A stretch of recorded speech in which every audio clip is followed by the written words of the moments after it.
This is, okay.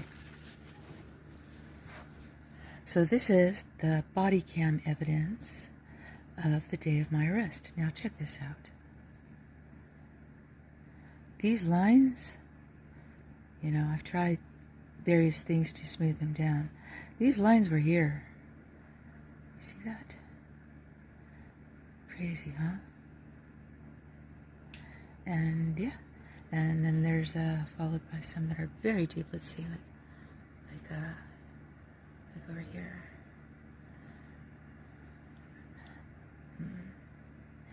Well, it sure looks pretty. This light. Okay, so I just want to look for signs that it really wasn't that new. As I believe it was an officer said who answered the phone, and I said, hey, that DVD really kind of sucks, and I couldn't play it at all. But look at the inside loop. That doesn't look new at all. So, yep, this is not a new CD. But I'm curious to hear more about that new CD theory. Like, yeah. Anyway, bye-bye. Since I'm having a hard time seeing the road, so I thought I would just stop. Since it's really hard to see. And yeah, for a bit. I haven't done a vlog for a while. I have not done a vlog for a while. Not that I have anything thrilling to say, but I like to keep up with myself. Nobody sees me sometimes, and sometimes everybody sees me, but nobody really hears me. I'm just kicking back here in a parking lot, somewhere in... I went to Little Rock today. It was a gorgeous day, Arkansas. Actually, like 2.5 hours. And I keep stopping, but I'm also debating whether I really want to go home at all, because it is quite hard to see. It's a dark night, other than the moon, but it's quite dark, and the country roads and everything are curvy. Oh my gosh, there's wildlife. There's wildlife like crazy in Arkansas. This is the natural state. I haven't nearly hit anything tonight. I just thought I'd stop and yak. I wanted to yak about bugs.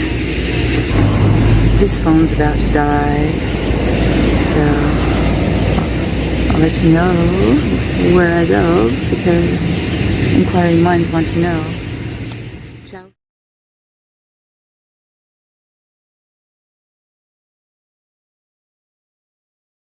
Now, I have no data on my phone.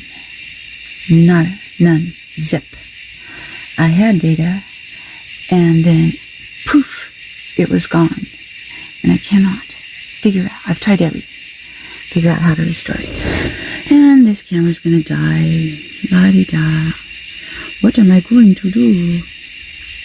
I still have my other phone that, you know, if I make it to Heber Springs tonight, but this looks like a really nice place. And there's like Red River camping over that way. And one more thing, while I'm trying to figure out what to do with my life and my night, I would say 99% easy of the time. Any man for sure has gotten mad at me. It's all over bullshit. It's like I didn't sin, but I'm in all this trouble with whoever. Anytime guys have gotten mad at me, I'd say more than 99% of the time, it's not because I've done anything or said anything, or it's because of things that they make up in their little minds.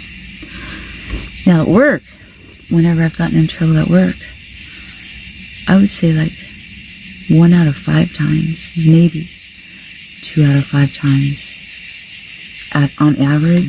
Yeah, that would probably be the average. I don't know. Most of the time people call the office over bullshit too, so it's another story. I'm just saying, why have I gotten so much trouble in my life when I'm so damn adorable? You know, I don't know.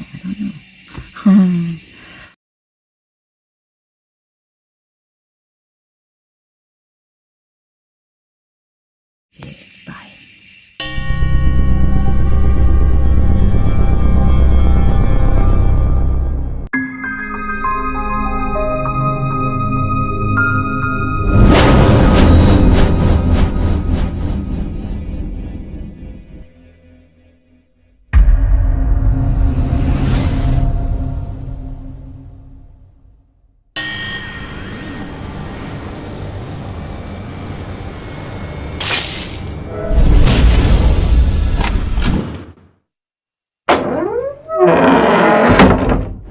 Found it.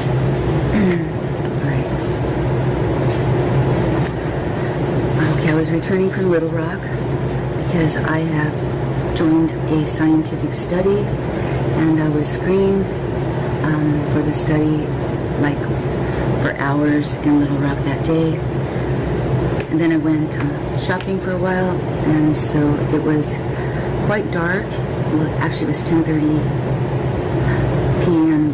by the time I decided to stay in Heber Springs for the night.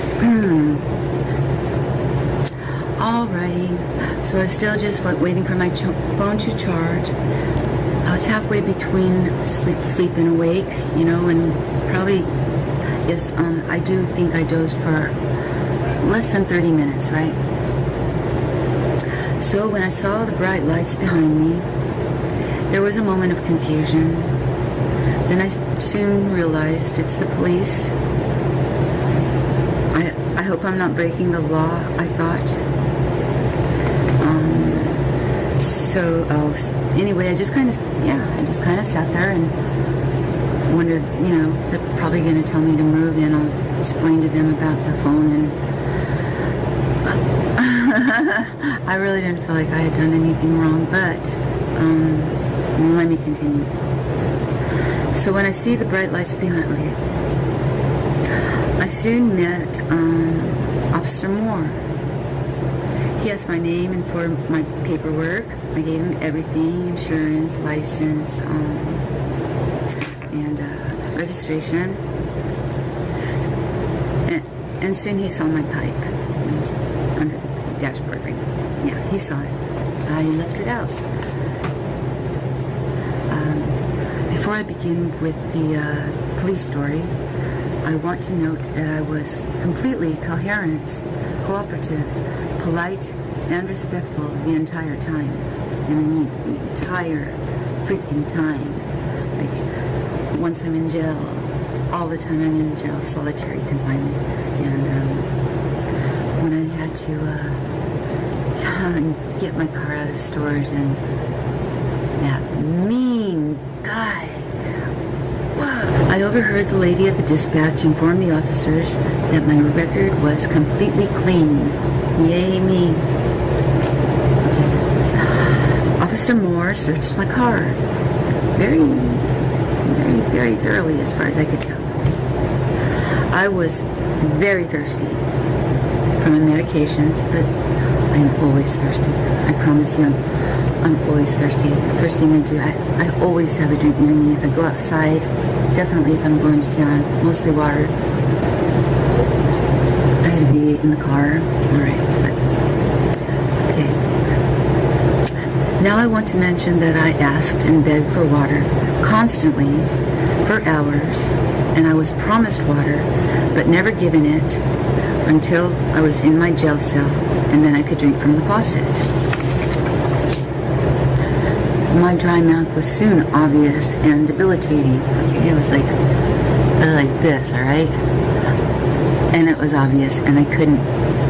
I mean, I just couldn't. But it never is that bad because I'm always drinking. It's never been that bad that I ever remember in my life. My dry mouth was soon obvious and debilitating. My lips were sticking to my gums. I could barely talk. This thirst was literally torturous. I have never been so thirsty in my life because I constantly have fluids near me, always. I could soon see that depriving me of my basic need of water was a power and dominance tactic. I am absolutely certain on this point. So until my cell, I begged every few minutes. I was promised water many times by the 4 officers that I encountered, and I was never given a drink. Officer Moore didn't find any contraband in my car, in my van. I gave him what I had, less than 1/8 ounce of marijuana. Before I even left my van, he confiscated my driver's license and said I would get a temporary license. Then while the other officer searched my van, Officer Moore began interrogating me. No Miranda rights given at any time. So, how much meth have you done today? I haven't done any meth. Where are you hiding your meth? I don't have any meth. How much meth do you do? I don't do meth, just weed. What other drugs do you take? Well, 1/2 a clonazepam for sleep and maybe 1/2 Vicodin if I'm ever in pain. Prescribed. Yeah. So the interrogation was basically over. And yeah, he's not supposed to, he can't use those against me, for sure, if I'm not giving my Miranda rights. But yeah, so I was never given any rights, and I didn't know that I could call a lawyer or whatever. As we were performing a series of tests, it was obvious that Officer Moore intended to take me to jail. I was certain that he was trying to make me fail, and I was certain that he was enjoying his dominance over me while giving me constant instructions. Constant.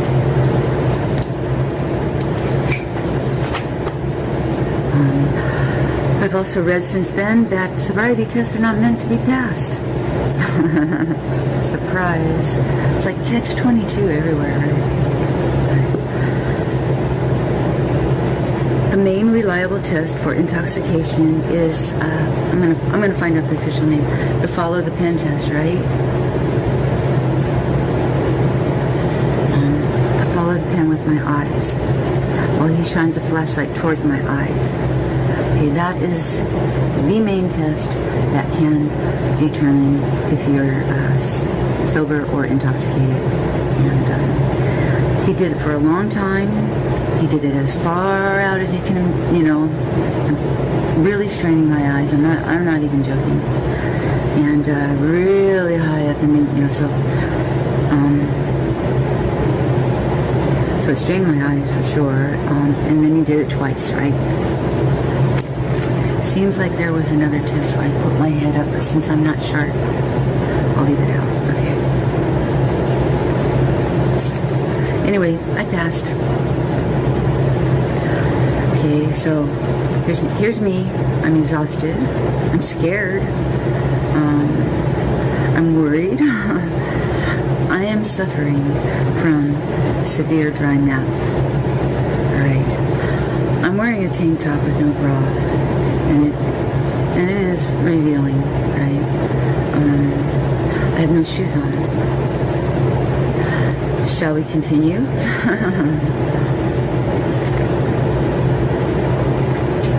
Alright. As he began demonstrating the next sobriety test, walking a straight line, you know, heel toe, 9 steps, little tiny baby turns, heel toe, you know, 9 steps on this line, on a slant, by the way. Okay, 9 steps back. Okay, I understood everything the officer was telling me throughout this too. I was completely understanding of the test. I was completely, you know, not, I just wasn't embarrassed. Alright. But I did tell him that I may have a hard time with the balance the balance exercises, because I have had dizziness every day for the last 6 months. Also, my eustachian tube had been clogged for the last 2 weeks, and traveling with the windows open, no air conditioner, that doesn't help, right? It was very clogged and my ear was hurting, actually, but I didn't get to say all that. I just tell him about the dizziness, and it lasted 6 months, and that my doctor is aware of it, and we have not got it under control at this time. Right. So he heard, but he didn't care. After all, he intended to take me to jail. Perfectly, I performed the 9-step test. Anyways, in spite of the dizziness and stuff, it's not like I'm dizzy constantly. I'm dizzy a lot and throughout the day and every day, right? But even if you're not dizzy, there's kind of like a fuzziness that feels like being tired, and so if I turn my head too fast this way, I get dizzy. I have not slept on this side in 6 months because I can't. The room starts swirling, so yeah, it's real and it's there, and it affects my life. I understood his commands perfectly. I passed again. Most importantly, we were on a slant for both of the balance exercises. I think it was a wheelchair round, and there were some yellow lines across. We did the walk the line. Definitely we're on a slant. He knew that, but he's gonna lie about this. I suppose it was a wheelchair round for Ace Hardware. This is important. First, it demonstrates that these were no ideal conditions for my sobriety tests, or any sobriety. Neither was my dizzy condition. Second, Officer Moore lied about being on the slant for the second balance test when we go to the station. He lies about that. He said, we were only on the slant for the first balance test. Then we moved to the sidewalk. I would have remembered that for sure. And so would he, but he just made it up. No, sir, that's incorrect. We did both the balance tests in exactly the same place. There was really I don't know, there was really no reply after that, or I think he said, I don't want to debate you. Well, I don't blame you, officer, because I'm pretty good at debate. I'm not good at proving. Good at proving that somebody lied to me or that they cheated. If it's an officer, I'm not really good at that. But yeah, I'm good at logic and I'm good at debate. He demonstrated the third test. I could see his advantage with those great big enormous shoes he had. They weren't going anywhere, right? Plus he was short and squatty, and you could just tell that being was no right. And also years of practice, so no doubt. Hold your foot 6 inches from the ground and stay until I tell you to put your foot down. I was worried about this one because, as I previously told him, the dizziness. I didn't mention the slant at that time, but definitely there was that. But I had no practice. I can do balance exercises with practice, but anyway, as I've said before and will say again, at best, this one is only 65% accurate, this test. And that doesn't mean 65% of the people pass it. It means that it's 65% accurate, meaning 65% can tell if you're wasted or not, but not if you can actually do it or not. I figured that one out on my own. Okay, so I had done everything perfectly until this. I did not feel stoned or intoxicated in any way. just scared, embarrassed because of my clothing, agony over intense thirst, and I knew this test was going to be difficult for me. Okay. Research at home informed me that this very test, in the best of conditions, was only 65% accurate.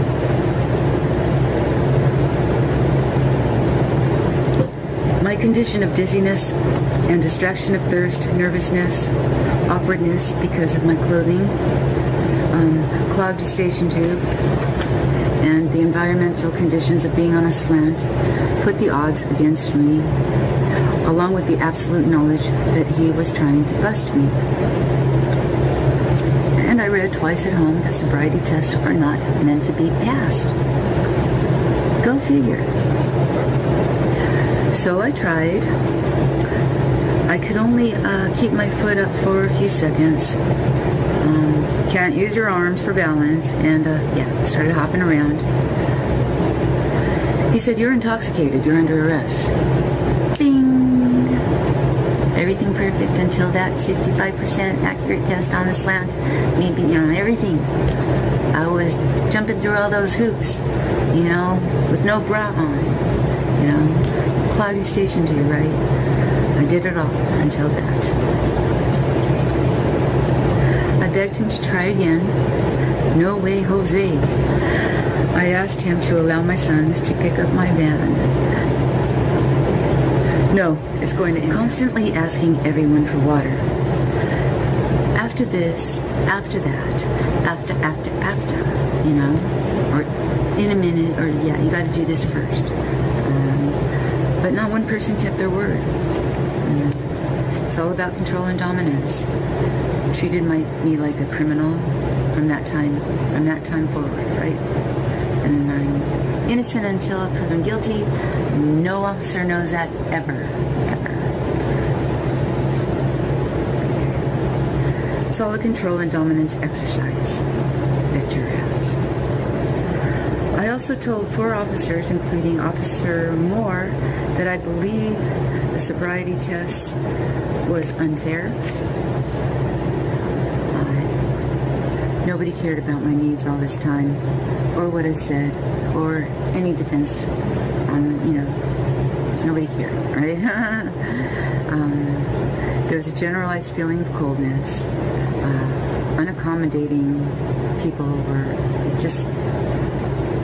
They live there. They live there at that jail. Okay. Nobody gave me a phone call. And Karen, I'm gonna stop. I'm trying to. I'll do better at court. This is practice. Okay. Lack of compassion for the duration of my stay.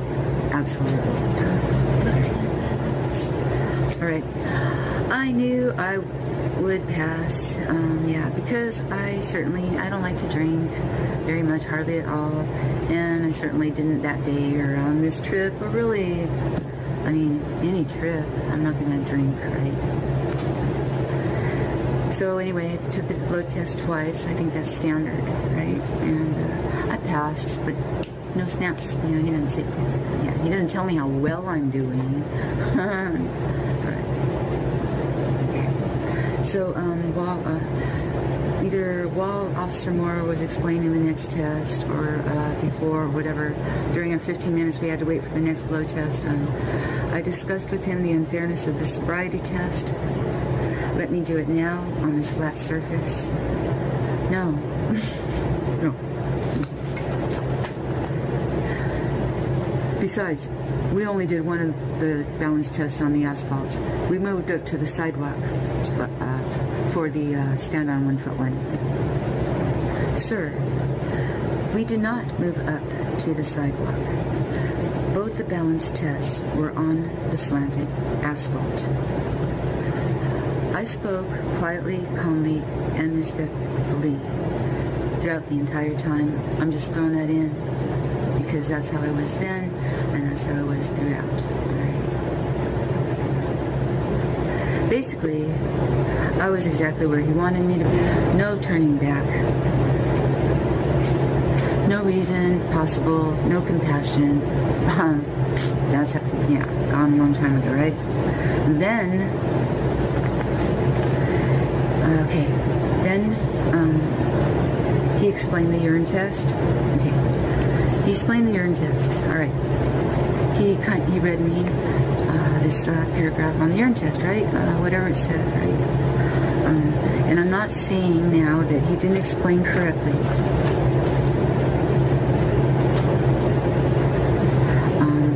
What I understood was that if I refuse, I will get my license taken away and go to jail, right?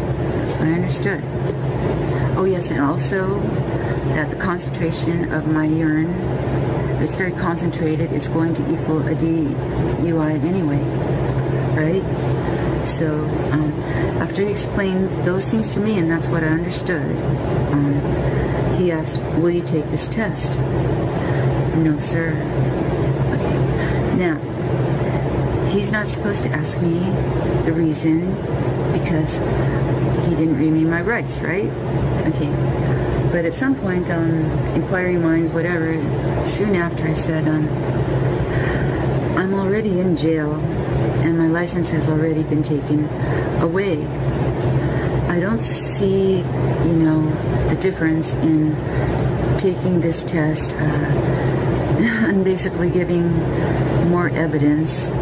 I don't see the difference, I could not see the difference between taking the test and not taking the test, right? Okay, so right here, right now, okay, if there was any clarification that could have been offered on his part, for instance, you'll be in even more trouble if you don't take this test, or you'll, you could be in jail for a longer time, was not made clear, right? The results for not taking the test, I understand now that they're more severe than what I was already facing, And one more point on this, or we'll see how many more. Okay. Okay, so also it was the THC content, right? And I know I didn't verbalize this part to him, but I don't know the concentration of my THC, right? So that would have been DUI if I took it, and DUI if I didn't, quite possibly. But either way, what I do know is that there was THC in my urine, and there's no doubt about that. So I'm guilty of having there be THC in my urine. The thing is, THC detected in the urine, right? You can't tell when it's from. You can't. It doesn't go out of your system, right? In 4 or 5 days, or in several weeks, and sometimes several months, right? So it doesn't say anything about my content for that night, or how under the influence I was for that night. So I think I don't know. I just still don't think the urine test would have worked for me, and I hope I'm right. I don't know. Okay. So how am I feeling after I said that and after all this, right? My thoughts. This man intended to take me to jail. He lied to me on several occasions. I was already making a mental list of his lies, right? Especially, 5 or 10 minutes ago about that we were not on a slant. He made me fail the last test. He lied many times about, he will give me water after this, after that, as well as everybody else, right? I have been completely cooperative, clear in my communication. He was treating me like I was guilty the entire time, Before I'm out of the car, he had already taken my license from me at that time, before I was out of the car. Even though I was neither intoxicated, nor did I have any intention of driving until the light of day. I guess that's it. I was neither driving nor intoxicated. I'm not going to plead guilty to a DUI, right? All right. Plus, When he mentioned concentration of the urine, that could amount to a DUI, I had no idea what my urine concentration would be. I was tired of helping this controlling, lying, uncompassionate man find evidence against me. Try to, anyway. I admit now that most certainly there would be THC in my urine.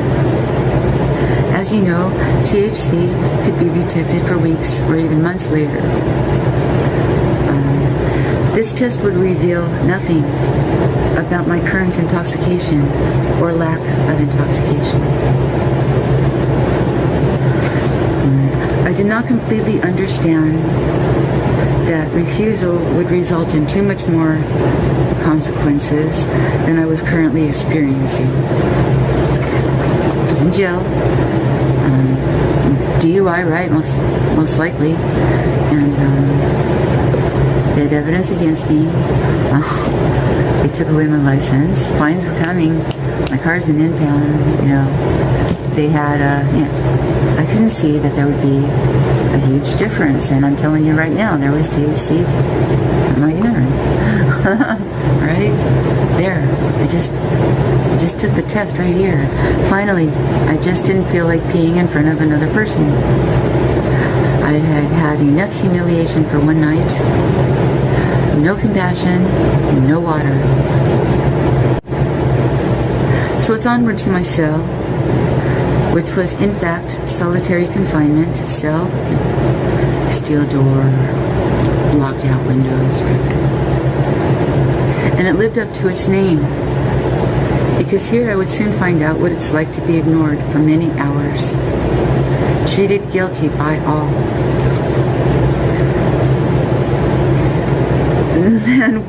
And I learned very quickly that in a minute means never. I have already forgotten all about you.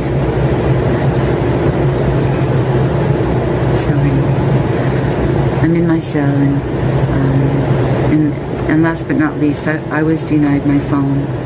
And that's the time I just broke down crying. Do you need anything?